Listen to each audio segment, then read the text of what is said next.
Good morning students. आज हम करेंगे nature of C X bond and method of preparation of haloalkanes के बारे में पढ़ेंगे।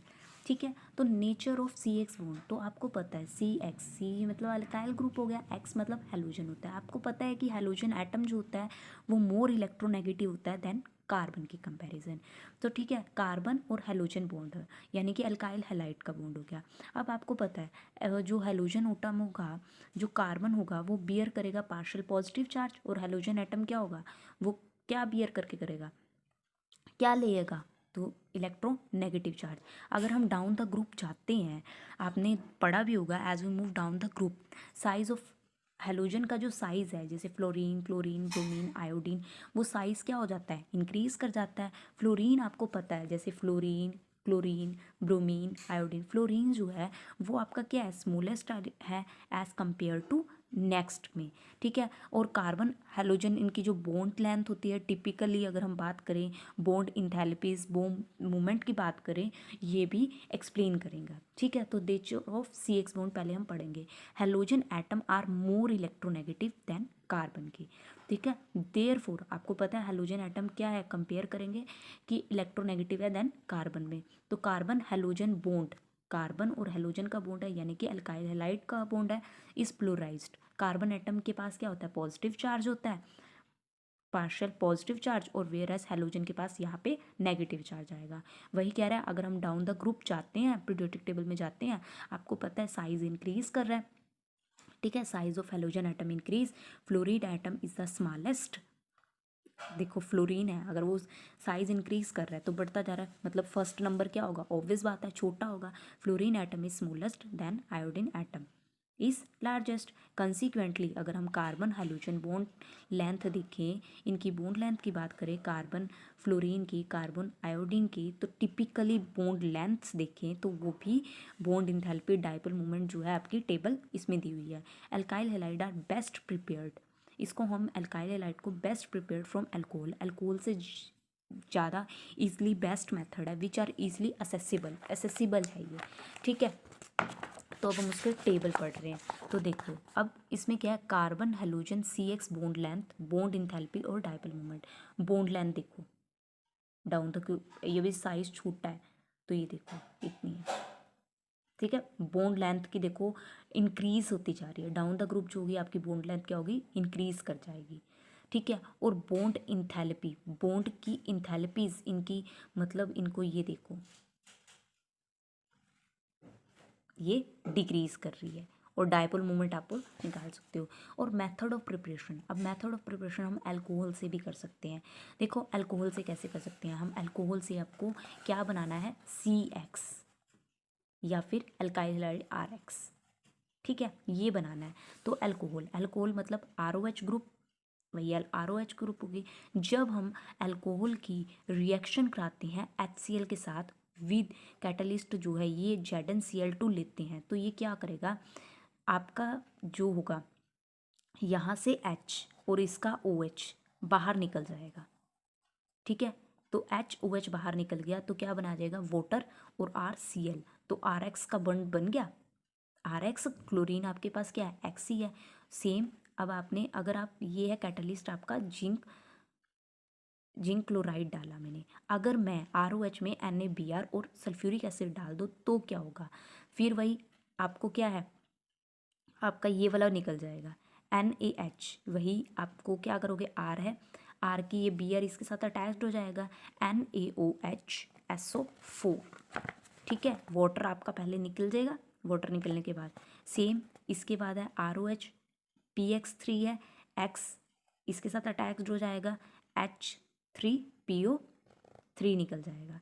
ठीक है, ये आपको कैटलिस्ट है, अगर आपके पास रिएक्शंस आ जाएंगी, ये नहीं कि आपको एक मेथड ऑफ प्रिपरेशन लर्न कर लिया, नहीं, आपको ये मेथड आ जाएंगे, आपको एक रिएक्शन दे दी जाएगी, आपको जैसे मान लो ये रिएक्शन दे देगी, आपको कहेगा कंप्लीट करो, तो आपने बैलेंस करके कंप्लीट करना है। अगर रेड फॉस्फोरस लेते हो और ये लेते हो कैट, जिंक, प्लैटिनम, कैडमियम लेते हो, तो ये इसके साथ रिएक्ट कर जाएगा, वो बाहर निकल जाएगा। ठीक है, ये बेस्ट मेथड है अल्कोहल से। ठीक है, उसके बाद है हाइड्रोकार्बन। हाइड्रोकार्बन क्या होते हैं, अब आपको हाइड्रोकार्बन का भी पता है, हाइड्रोकार्बन भी सिंपल हाइड्रोकार्बन जिसमें कार्बन और हाइड्रोजन हो, हाइड्रोकार्बन्स होने चाहिए। तो देखो यहाँ पर इसके हाइड्रोकार्बन्स दे दिए। हाइड्रोकार्बन्स को हमने किसकी प्रेजेंस में, हाइड्रोकार्बन को अगर हम किसकी प्रेजेंस में, हीट और यूवी लाइट की प्रेजेंस में करते हैं और हेलोजन करेंगे तो ये क्या होगा, इसके साथ टू बॉन्ड बन जाएगी। ये देखो Cl हो गया, Cl हो गया। एल्कीन से, एल्कीन कौन से होते हैं, डबल बॉन्ड वाले। अगर हम उसकी रिएक्शन करवाते हैं HX के साथ, ठीक है, HX के साथ, तो ये डबल बॉन्ड ब्रेक होके इधर चला जाएगा, मतलब एक H, ये डबल बॉन्ड जो होगा वो ब्रेक हो जाएगा, H इधर चला जाएगा और एक X इधर आ जाएगा, क्योंकि इसकी वैलेंसी पूरी हो जाएगी 1 2 3 4। ये आपने 10th क्लास में पढ़ा भी होगा, ठीक है। उसके बाद है आपके पास, अगर मैं ब्रोमिनेशन करती हूँ, ठीक है, क्लोरीनेशन, ब्रोमिनेशन, ये आप आगे इलेक्ट्रोफिलिक रिएक्शंस वगैरह पढ़ोगे तब ये आएगा ब्रोमिनेशन। ये तो मैंने ब्रोमीन किया है ऐड, वही एक ब्रोमीन यहाँ अटैक्ड होगा, एक ब्रोमीन यहाँ अटैक्ड हो जाएगा। जब मैं इसके साथ अटैक्ड कर रही हूँ तो ये डबल बॉन्ड क्या होगा, जैसे ये है, ये चीज़ है H H H और H है, ब्रोमीन अटैक कर रही हूँ। ब्रोमीन अगर मैं अटैक कर रही हूँ तो एक इधर आ जाएगा, एक इधर आ जाएगा, यानी कि इसका ये बॉन्ड क्या होगा, टूट जाएगा। तो देखो कार्बन की वैलेंसी 4 हो गया, जैसे 1 2 3 4, तो कार्बन की वैलेंसी आपको 4 कंप्लीट करनी है, ठीक है। ये है आपके मेथड ऑफ प्रिपरेशन किसके, हेलो एल्केन्स के। और एक ये है आपका method of preparation halogen exchange. Halogen exchange आपको वर्ड से ही पता लग रहा है कि आपको हेलोजन को एक्सचेंज करना है। तो एल्काइल आप क्या ले लोगे, जब आप RX लेते हो और उसकी रिएक्शन करवाते हो किसके साथ, NaI के साथ। NaI क्या है, सोडियम आयोडाइड के साथ अगर आप रिएक्शन करवाते हो तो ये क्या होगा, NaX का सोडियम हेलाइड एक वो बाहर निकल जाएगा और एल्काइल हेलाइड बन जाएगा आपका, ठीक है। तो अब हम इसको, ये तो मैंने आपको सिंपल फॉर्म में बता दिया, अब हम इसको रीड करते हैं कि क्या है। ये देखो, तो ये देखो फर्स्ट क्या था, from alcohol the hydroxyl group of an alcohol is replaced by halogen on reaction concentrated halogen acid, phosphoric acid, thionyl, ये चीज़ आपको दे रखी है। तो 2 गैसेस प्रोडक्ट्स हैं। नेक्स्ट है आपके पास preparation of haloarene. Haloarene को आप कैसे प्रिपेयर कर सकते हो, एरीन, ठीक है, हेलो एरीन को, तो आपको हेलो एरीन को प्रिपेयर करना है from hydrocarbon by electrophilic substitution, ठीक है। तो हम इसको कैसे कर सकते हैं, aryl chloride and bromide can be easily prepared. अगर हमने एराइल क्लोराइड लेना है या फिर एराइल ब्रोमाइड लेना है, उसको हम ईजली क्या कर सकते हैं, प्रिपेयर कर सकते हैं बाय एलिमेंट, किससे, इलेक्ट्रोफिलिक सब्स्टिट्यूशन रिएक्शन से, विद क्लोरीन के साथ, ब्रोमीन के साथ रिस्पेक्टिवली। तो देखो यहाँ पे हमने टोलीन ले लिया है, अगर मैं इसकी रिएक्शन करवाती हूँ किसके साथ, किसी हेलोजन के साथ, किसकी प्रेजेंस में, डार्क में और निक आयरन की उसमें प्रेजेंस में, तो क्या होगा आपके पास, ऑर्थो हेलो टोलीन बन जाएगा या फिर पैरा हेलो टोलीन बन सकता है। ऑर्थो या फिर पैरा आइसोमर्स जो होते हैं ईजिली सेपरेट कर सकते हैं हम उसको, can be easily separated due to difference in their melting point. Reaction with iodine are reversed in nature.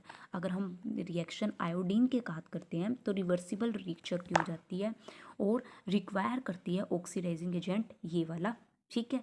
तो fluorine compound are not prepared by this method due to high reactivity of fluorine. अगर आपको कह दे कि fluorine को निकालो भी ortho hello, तो मतलब फ्लोरीन के साथ अगर रिएक्शन करने को कह दे तो ये रिएक्शन नहीं होगी, क्योंकि ये हाईली, फ्लोरीन जो होता है वो आपकी हाईली रिएक्टिव होता है, ठीक है। अब आपके पास ना इन मतलब जब आप आगे पढ़ोगे तो आपके पास नेमिंग रिएक्शंस आएंगी, तो नेमिंग रिएक्शन में आपकी एक रिएक्शन यहाँ से आपकी नेमिंग रिएक्शन शुरू हो जाएगी।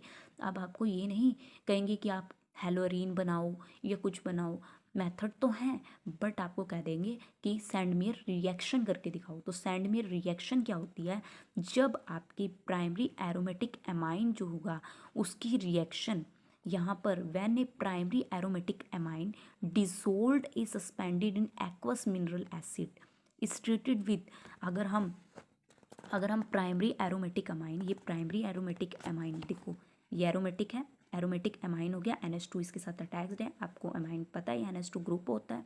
अगर हम उसको डिसोल्ड करते हैं किस में, aqueous mineral acid is treated with sodium Na nitrate NO2 diazonium salt is formed.